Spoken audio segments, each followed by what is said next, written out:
नमस्ते प्यारे बच्चों, कैसे हैं आप सब। आशा है कि आप सभी बहुत अच्छे से होंगे। बच्चों, आज के इस वीडियो में हम एक नया प्रकरण ले रहे हैं और हम शुरू करने जा रहे हैं अनुपात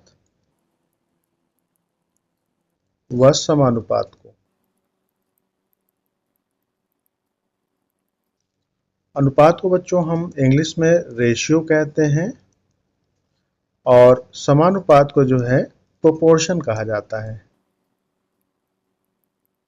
तो आइए हम जानते हैं कि रेशियो क्या चीज़ होता है। तो बच्चों, रेशियो जानने से पहले आप ये बताइए कि यदि दो बच्चे हैं, राहुल और पवन,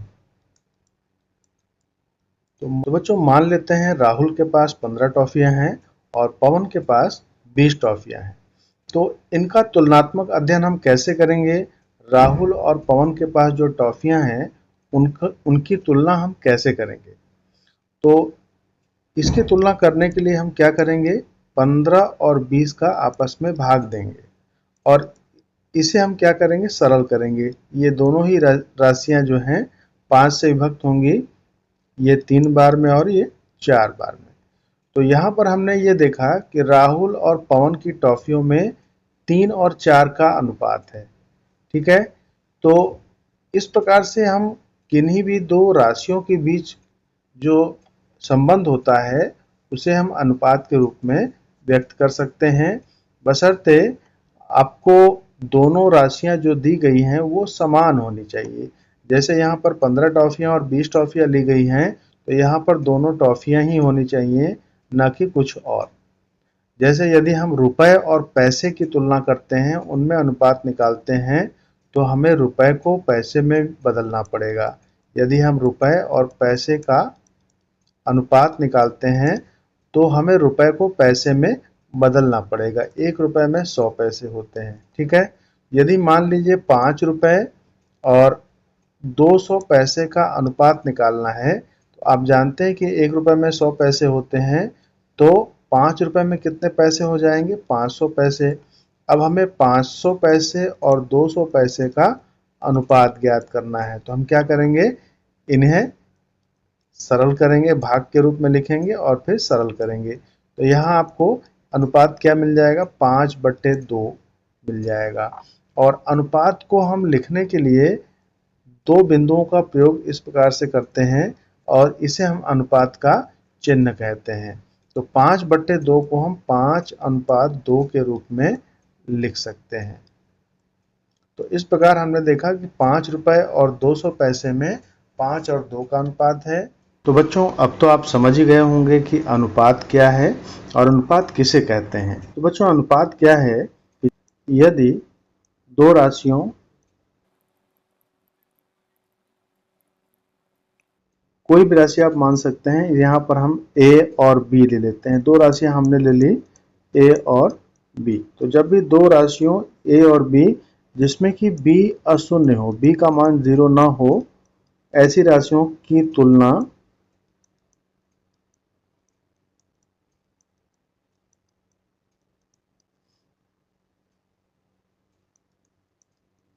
भाग के रूप में की जाए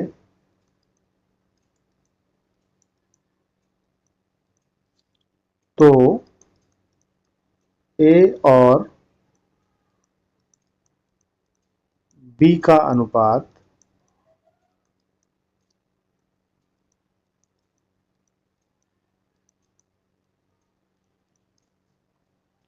a अनुपात b कहलाता है, या इसे हम a/b भी कह सकते हैं।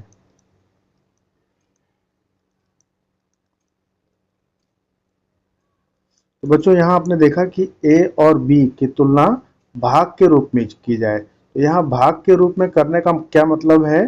भाग के रूप में करने का ये मतलब है कि a जो है b के कितने भाग के बराबर है, या b जो है वो a के कितने भाग के बराबर है।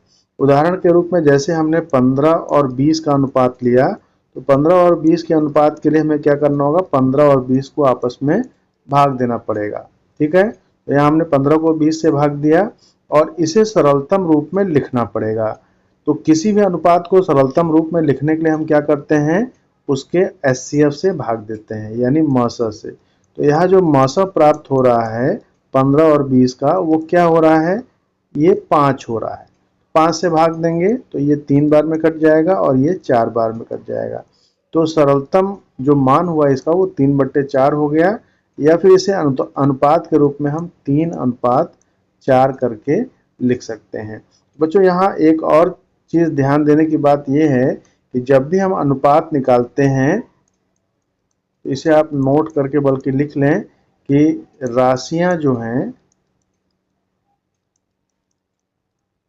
समान होनी चाहिए।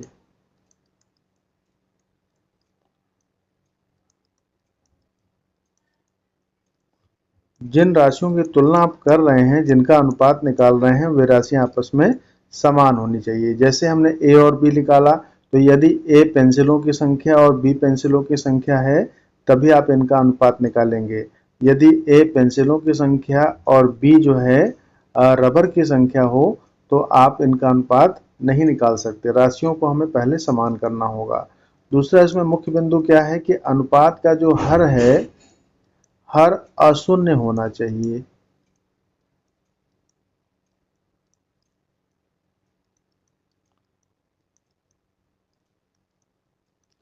अब आप सोचिए बच्चों कि यदि हर को हमने शून्य कर दिया तो क्या होगा। जैसे हमने एक अनुपात ए और बी लिया है, अगर हम बी को 0 कर देते हैं तो यहाँ क्या प्राप्त होगा, a/0। और a/0 क्या है, इसका कोई भी मान नहीं होता, ये अपरिभाषित होता है।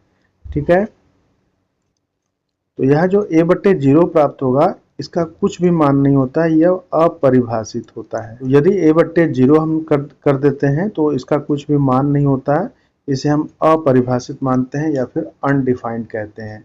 यानी a/0 जो है कुछ होता ही नहीं है। तो इस प्रकार से हमें ये बातें अनुपात में ध्यान देनी पड़ेंगी। इसके बाद बच्चों बात आती है समानुपात की।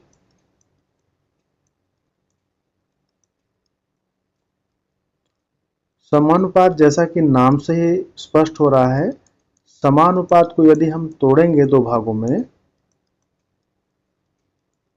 तो क्या प्राप्त होगा, यहां से प्राप्त होगा समान प्लस अनुपात। तो समान और अनुपात को जब मिलाएंगे तो क्या मिलेगा, समानुपात मिलेगा। यानी ऐसे अनुपात जो समान हो उन्हें हम समानुपात कहते हैं। ठीक है, तो किसी भी अनुपात के दोनों पक्षों को यदि हम बराबर कर देते हैं तो उन्हें हम समानुपात कहते हैं। जैसे a/b एक अनुपात है और c/d दूसरा अनुपात है। यदि दोनों पक्ष बराबर हो जाएं, a/b और c/d बराबर हो जाएं, तो हम ये कहते हैं कि ये समानुपात में है। और समानुपात के लिए हम एक चिन्ह लगाते हैं। जैसे अनुपात के लिए आप दो बिंदुओं का चिन्ह लगाते थे, तो समानुपात के लिए इन्हीं बिंदुओं की संख्या हम क्या कर देंगे, 4 कर देंगे। इस प्रकार से लिखेंगे। तो यहाँ पर इस अनुपात को, इस समानुपात को हम इस प्रकार से लिखेंगे कि a/b समानुपाते c/d। तो ये समानुपात को लिखने का तरीका है। तो समानुपात में एक प्रमुख गुण क्या होता है ये भी आप जान लें। इसके जो बाह्य पद हैं, बाह्य पदों का गुणनफल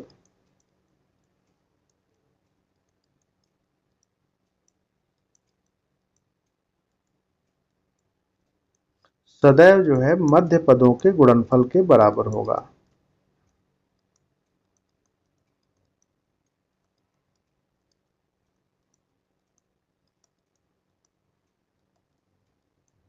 तो जब भी समानुपात की बात आती है तो ये फार्मूला आपको जरूर ध्यान में रखना होगा कि बाह्य पदों का गुणनफल मध्य पदों के गुणनफल के बराबर होगा। तो यहाँ बाह्य पद कौन है, जो बाहर वाले, यानी कि a और d बाह्य पद हैं, और मध्य पद कौन से हैं, b और c हैं। तो बाह्य पदों का गुणनफल यानी कि a/d बराबर क्या हो जाएगा, b/c। ये हमेशा समानुपात में ये कंडीशन लगेगी ही लगेगी।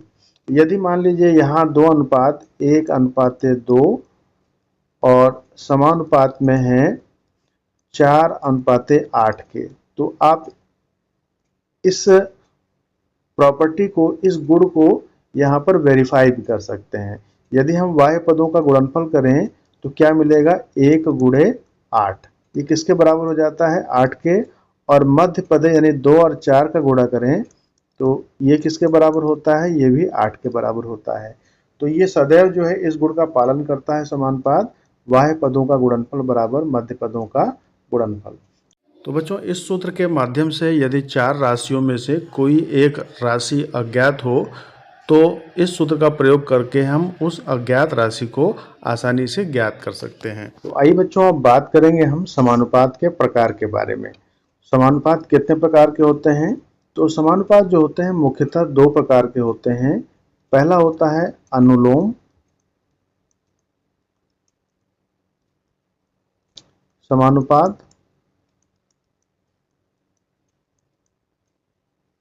और जो दूसरा प्रकार है वो है प्रतिलोम समानुपात।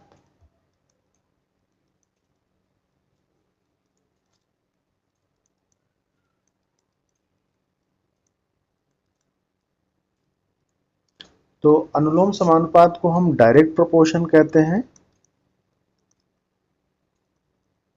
और प्रतिलोम समानुपात को हम इनवर्स प्रोपोर्शन कहते हैं। तो आइए इन्हें समझते हैं कि अनुलोम समानुपात क्या है और प्रतिलोम समानुपात क्या है। तो सबसे पहले हम बात करेंगे अनुलोम समानुपात की। बच्चों, यदि हम मान लेते हैं कि हमारे पास 2 राशियां x और y हैं, ठीक है, तो जब हम अनुलोम समानुपात की बात करेंगे तो एक राशि का मान बढ़ाने पर यदि दूसरी राशि का मान भी बढ़ता है या फिर पहली राशि का मान घटाने पर दूसरी राशि का मान भी घटता है तो यहाँ पर अनुलोम समानुपात होता है। जैसे ये बढ़ाने पर y का मान बढ़ जाए और x का मान घटाने पर y का मान घट जाए। ठीक है, इसे एक उदाहरण के द्वारा समझें।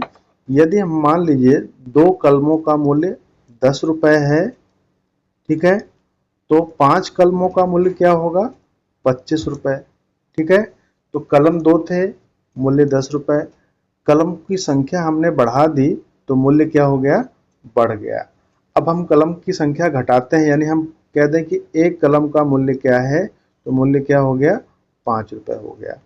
ठीक है, तो इस प्रकार से हमने देखा कि जब हम कलमों की संख्या को बढ़ा रहे हैं तो मूल्य भी उसी अनुपात में बढ़ते जा रहा है और जब कलमों की संख्या को घटा रहे हैं तो मूल्य भी उसी अनुपात में घटते जा रहा है। तो इस प्रकार के अनुपात को, इस प्रकार के समानुपात को हम अनुलोम समानुपात कहते हैं। अब बात करते हैं प्रतिलोम समानुपात की।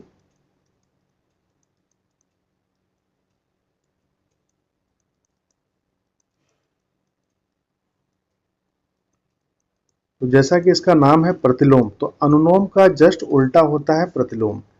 तो जब भी 2 राशियों की हम बात करेंगे तो 2 राशियों में एक राशि के बढ़ाने पर दूसरी राशि घट जाए, जैसे इसके हम बढ़ा रहे हैं तो ये क्या हो जा रही है, घट जा रही है, और इसे घटा रहे हैं तो ये राशि बढ़ जा रही है। तो इस तरह के समानुपात को हम प्रतिलोम समानुपात कहेंगे। इसका एक उदाहरण है, यदि 10 मजदूर किसी काम को मिल करके 5 दिन में पूरा कर सकते हैं, तो अब मान लीजिए 5 ही मजदूर काम कर रहे हैं तो वह काम कितने दिनों में पूरा होगा, वहां पर दोगुना समय लग जाएगा, यानी कि 10 दिन लग जाएगा। ये कैसे हुआ बच्चों, आप खुद सोच सकते हैं कि यदि मजदूरों की संख्या हम कम करेंगे तो जो काम 5 दिन में ही खत्म होने वाला है, 5 दिन में समाप्त होने वाला है, अब हमने मजदूरों की संख्या क्या कर दी, आधी कर दी, यहाँ से 1/2 हो गया। ठीक है, तो अब यहाँ क्या हो जाएगा, 2 गुना हो जाएगा। ठीक है, समय जो है डबल लगने वाला है क्योंकि आपने मजदूरों की संख्या जस्ट आधी कर दी। ठीक है, अब इसी प्रकार से यदि 10 मजदूर थे, हमने अगर 20 मजदूर लगाए होते तो ये काम क्या हो जाता, 2.5 दिन में ही खत्म हो जाता। ठीक है, क्यों 2.5 दिन लगता, क्योंकि अब हमने इसे दोगुना कर दिया तो ये समय क्या हो जाएगा, आधा हो जाएगा। तो आपने मजदूरों की संख्या बढ़ाई तो क्या हुआ, समय कम लगा, और मजदूरों की संख्या घटाई तो समय क्या हो गया, अधिक लगा। तो हम जब x को बढ़ा रहे हैं तो y घट रहा है, और x को घटा रहे हैं तो y बढ़ रहा है। तो इस प्रकार के समानुपात में सदैव क्या होगा, प्रतिलोम समानुपात बताया जाएगा। तो बच्चों आइए समानुपात और प्रतिलोम समानुपात में किस तरह से हम तुलना करते हैं उसे कुछ और उदाहरण से और सूत्र के द्वारा समझते हैं। तो जैसे मान लीजिए हमने अनुलोम समानुपात के लिए दूध ले लिया। यदि 1 लीटर दूध का मूल्य 30 रुपये है तो 2 लीटर दूध का मूल्य क्या होगा, 60 रुपये होगा। इसी प्रकार से 3 लीटर दूध का मूल्य क्या होगा, 90 रुपये होगा। तो यहाँ अगर हम क्वांटिटी बढ़ा रहे हैं, यानी कि मात्रा को हम बढ़ा रहे हैं, तो उसका मूल्य भी बढ़ते जा रहा है। और यदि मात्रा को हम घटा रहे हैं इस डायरेक्शन में, तो मूल्य भी क्या हो रहा है, घटते जा रहा है। इसी प्रकार प्रतिलोम समानुपात में यदि हम जो है मजदूरों की संख्या बढ़ाते हैं, तो यहाँ मजदूर ले लेते हैं और यहाँ पर दिन ले लेते हैं। ठीक है, कितने दिन। तो मान लीजिए कि एक मजदूर जो है, यदि एक मजदूर है किसी काम को 12 दिन में समाप्त कर सकता है, और मजदूरों की संख्या हमने क्या कर दिया, डबल कर दिया। तो यहाँ समय क्या हो जाएगा, 6 ही दिन में वो काम समाप्त हो जाएगा। फिर यदि आप मजदूरों की संख्या को और बढ़ा देते हैं तो यहाँ समय क्या हो जाता है, और कम होते जाएगा। मजदूरों की संख्या आपने 4 कर दी तो समय क्या हो गया, 3 दिन लगेगा।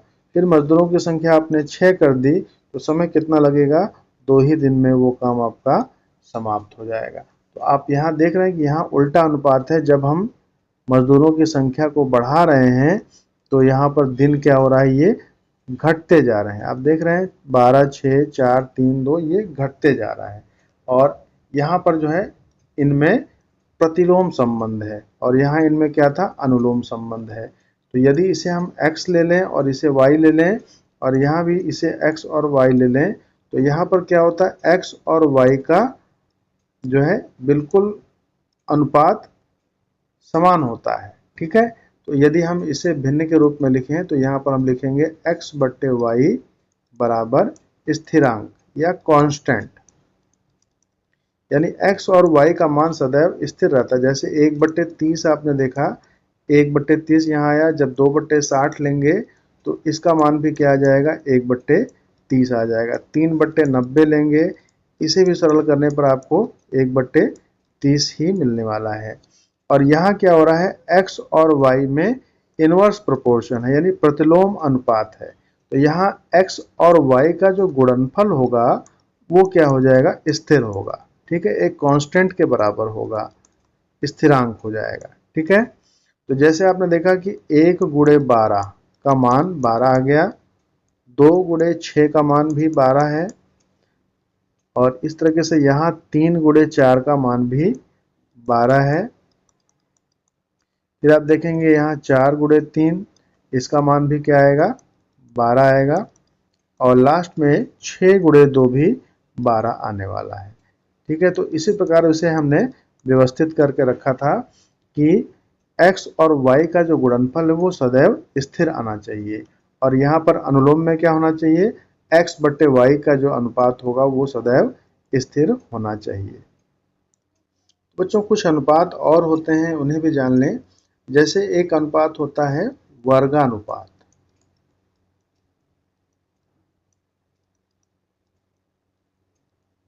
ठीक है, वर्गानुपात क्या होता है, यदि दो राशियां a और b अनुपात में हैं, किसके, c और d के। ठीक है, यानी a और b में जो अनुपात है वही अनुपात c और d में है, तो इनका वर्गानुपात जो होगा, यानी कि a स्क्वायर वर्ग और b का वर्ग का जो अनुपात होगा वही अनुपात c स्क्वायर और d स्क्वायर के अनुपात में भी होगा। ठीक है, तो इसे हम लिख सकते हैं कि यदि a अनुपाते b समानुपात में है c अनुपाते d के, तो यहाँ से हम कह सकते हैं कि a स्क्वायर और b स्क्वायर का जो अनुपात होगा वो c स्क्वायर और d स्क्वायर के अनुपात के समान होगा। ठीक है, तो ये होता है वर्गानुपात। वर्गानुपात की तरह ही वर्गमूलानुपात भी होता है। वर्गमूलानुपात, तो आप नाम से स्पष्ट हो रहा है कि यदि दो राशियां a बट्टे बी और दो राशियां c बट्टे डी, इन दोनों का अनुपात जो है वो इन दोनों के अनुपात के बराबर है, तो इनके वर्गमूलों का अनुपात भी जो होगा वो समानुपात में होगा। ठीक है, तो वर्गानुपात की तरह ही वर्गमूलानुपात है। यदि चार राशियां समानुपात में हैं तो उनके वर्गमूल भी समानुपात में होंगे। अगला प्रकार है घनानुपात।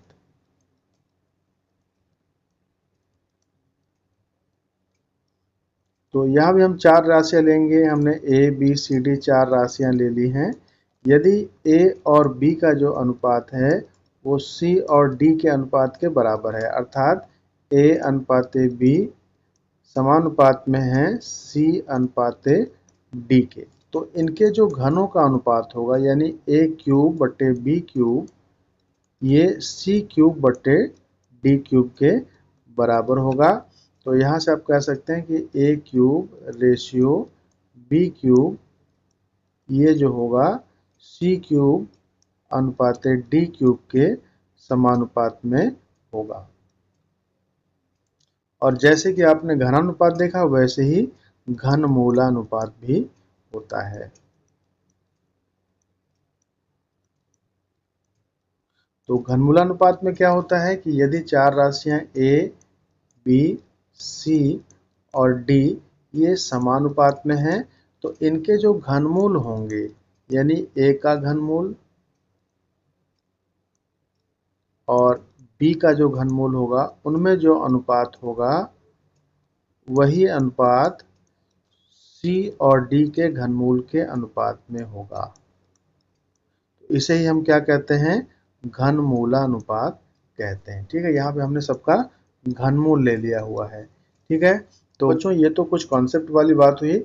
अब इन कॉन्सेप्ट पर, इन तथ्यों पर आधारित हम कुछ प्रश्नों को भी समझ लें जिससे कि हमें ये कॉन्सेप्ट और आसानी से और गहराई तक बिल्कुल समझ में आ जाए।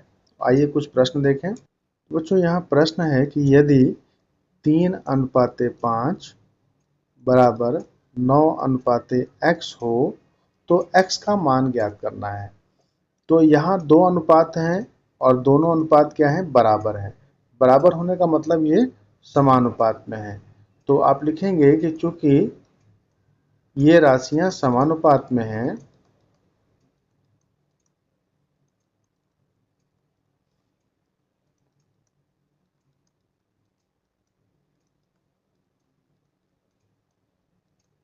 बच्चों, ये राशियां जब समानुपात में हैं तो हमने बताया था आपको कि जब भी चार राशियां समानुपात में होंगी तो क्या होगा, बाह्य पदों का गुणनफल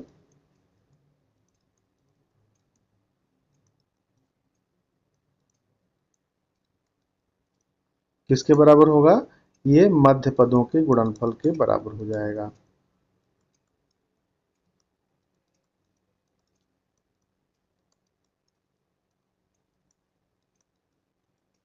तो यहाँ बाह्य पद कौन कौन से हैं, जो पद दोनों बाहर हैं यानी कि 3 और x। तो यहाँ से हमें मिला 3 गुणे x बराबर मध्य पद यानी कि 5 और 9। ठीक है, तो 5 गुणे 9। अब यहाँ से आप क्या करेंगे, 3 को पक्षांतर कर देंगे तो 5 गुणे 9 बट्टे यहाँ से आपको 3 प्राप्त होगा। इसे आप सरल करेंगे, 3 एकम 3, 3 तियां 9। तो कटने के बाद क्या मिला आपको, 5 गुणे 3 यानी 5 तियां 15। तो x का मान क्या आ गया, 15 आ गया। तो ये बच्चों जवाहर नवोदय विद्यालय की प्रवेश परीक्षा 2021 में पूछा हुआ प्रश्न है, इम्पॉर्टेंट प्रश्न है। आइए अगला प्रश्न देखें। अगला जो प्रश्न है वो भी समानुपात पर ही आधारित है। प्रश्न 2 जो कि राष्ट्रीय आय एवं योग्यता आधारित छात्रवृत्ति परीक्षा 2018 के प्रश्न पत्र में पूछा हुआ है। यहाँ दिया है 4:7 समानुपाते 8:x ये है और इसमें आपको x का मान ज्ञात करना है। तो यहाँ भी हम क्या करेंगे, बाह्य पदों का गुणनफल बराबर मध्य पदों का गुणनफल। ठीक है, तो यहाँ पर बाह्य पदों का गुणनफल 4 गुणे x हो गया और मध्य पदों का गुणनफल क्या हो गया, 7 गुणे 8 हो गया। तो यहाँ से आप 4 को पक्षांतर करेंगे तो 7 गुणे 8 और ये 4 कहाँ आ जाएगा, बट्टे में आ जाएगा। 4 से 8 कट जाएगा 2 बार में, तो यहाँ आपको क्या प्राप्त हो गया, 7 गुणे 2 यानी कि 7 दूना 14। तो x का मान क्या हो गया, 14 हो गया, जिसे आप जांच भी कर सकते हैं। जांच करेंगे तो क्या आना चाहिए, बाह्य पदों का गुणनफल बराबर मध्य पदों का गुणनफल। तो x आपका 14 है, तो 4 गुणे जब 14 करेंगे तो कितना हो जाएगा, 14 चौके 56 हो जाएगा। और मध्य पदों का गुणनफल 7 गुणे 8, 8 सत्ते 56, तो दोनों बराबर आ गए। इसका मतलब आपका उत्तर बिल्कुल सही है। बच्चों इसी प्रकार से अगला प्रश्न दिया गया है, यदि 5 मजदूर 18 दिनों में एक कार्य को करते हैं तो 10 मजदूर उसी कार्य को कितने दिनों में करेंगे। तो यहाँ पर दो चीजें हैं, एक तो मजदूर हैं और दूसरा है दिन। दो राशियां हैं, दो वेरिएबल हैं, ठीक है। तो पहले मजदूर कितने थे, 5 थे, समय कितना लग रहा था, 18 दिन लग रहा था। अब हमारे मजदूर कितने हो गए, 10 हो गए, ठीक है। दिन कितना लगेगा, ये हमने मान लिया कि x लगेगा, ये हमने माना हुआ है, ठीक है। अब यहाँ पर कौन सा अनुपात लगेगा, अनुलोम लगेगा या प्रतिलोम लगेगा, इसे आप चेक करने के लिए इन दोनों में तुलनात्मक अध्ययन करेंगे कि जब हम मजदूरों की संख्या बढ़ाते हैं तो समय क्या हो जाता है, कम हो जाता है, वो काम जल्दी समाप्त हो जाएगा। और मजदूरों की संख्या घटाएंगे तो काम अधिक दिन में समाप्त होगा। तो यहाँ प्रतिलोम समानुपात है, तो जब भी हम x लिखते हैं तो हमारा तीर जो जाएगा वो x की तरफ रहेगा और इधर जो तीर जाएगा वो उल्टी दिशा में जाएगा, जबकि यहाँ पर प्रतिलोम समानुपात होगा। अगर अनुलोम होता है तो दोनों का तीर एक ही दिशा में करेंगे। अब यहाँ से तीर वाली राशि को ऊपर रखते हैं और जो दूसरा पद है वो नीचे आ जाएगा, और इसमें भी आप तीर वाली राशि को ऊपर रखेंगे, 5/10, ठीक है। अब यहाँ से आप बिल्कुल सरल कर लेंगे इसे, त्रिया गुणा करके, तो x बराबर क्या मिल गया, 18 गुणे 5/10, ठीक है। सरल कर लें, 5 एकम 5, 5 दूना 10 और 18 को 2 से काट दें, 9 बार में कट जाएगा। x बराबर आ गया 9। x हमारा क्या था, दिनों की संख्या, यानी कि 9 दिन में यह कार्य समाप्त हो जाएगा, ठीक है। यानी दिन की संख्या क्या हो गई, आधा हो गई। पहले 18 दिन लग रहे थे और अब 9 ही दिन लग रहे हैं। तो ये हमारा उत्तर हो गया 9 दिन। और ये प्रश्न बच्चों नवोदय विद्यालय में 2019 की परीक्षा में, प्रवेश परीक्षा में पूछा हुआ प्रश्न है, इसलिए बहुत ही इम्पोर्टेंट है। बच्चों यहाँ अगला प्रश्न दिया गया है कि यदि किसी वस्तु की कीमत 15% बढ़ा दी जाती है तो 400 रुपये की वस्तु की नई कीमत क्या होगी। तो यहाँ पर आप दो कॉलम बना सकते हैं, या फिर आपके जो वेरिएबल हैं, चर हैं, जिन पर आपको इसकी तुलना करनी है, वो हो सकता है मूल्य। पहला तो हो गया मूल्य, दूसरा हो गया दर, ठीक है। वह वस्तु जो है उसका मूल्य कितना था, 400 रुपये। 400 रुपये को आप 100% मान सकते हैं, जो कि वास्तविक मूल्य था। अब यदि 15% बढ़ा दें तो ये कितना परसेंट हो जाएगा, 115%। तो इसका मूल्य कितना होगा ये हमें ज्ञात करना है। तो जब हम इसकी दर को बढ़ाएंगे तो मूल्य भी क्या होगा, बढ़ता जाएगा। तो 100% का तो हमें पता है, अब 15% हमें और निकाल लेना है, ठीक है। तो 400 का 15% क्या हो जाएगा, 400 गुणे 15/100, सरल कर लेंगे तो यहाँ से 15 चौका 60 मिल जाएगा। इसलिए 400 का जो 115% हुआ वो क्या हो जाएगा, 115% जो आएगा वो 400 से 60 रुपये ज़्यादा आएगा, यानी 460 रुपये उसका मूल्य हो जाएगा। इसी प्रश्न को आप अनुपात वाले तरीके से कैसे करेंगे, जिधर x है तीर का निशान उधर की ओर होगा, और यहाँ पर दोनों में समानुपात है, यहाँ भी तीर का निशान नीचे की ओर होगा। तो यहाँ से आपको मिला x/400 बराबर 115/100। अब x का मान आप त्रिया गुणा करके निकाल सकते हैं, तो 115/100 गुणे क्या हो गया, 400। डबल जीरो कैंसिल हो गए, अब 115 गुणे 4 आप करेंगे तो क्या मिल जाएगा आपको, 460 मिल जाएगा। तो ये आपका उत्तर हो जाएगा। दोनों तरीके हैं, चाहे जिस तरीके से भी आप कर सकते हैं। तो बच्चों ये कुछ क्वेश्चन आपने देखे जो कि अनुपात और समानुपात पर आधारित कॉन्सेप्ट जो थे, उन कॉन्सेप्ट पर आधारित ये प्रश्न थे। आशा है कि आज बताए गए सभी कॉन्सेप्ट और कुछ उदाहरण हमने बताए वो आपको अच्छे से समझ में आए होंगे। बच्चों इनका अभ्यास आप जरूर करें। तो मिलते हैं अगले वीडियो में कुछ और मुख्य उदाहरणों के साथ। तब तक आप इंतजार करें। धन्यवाद।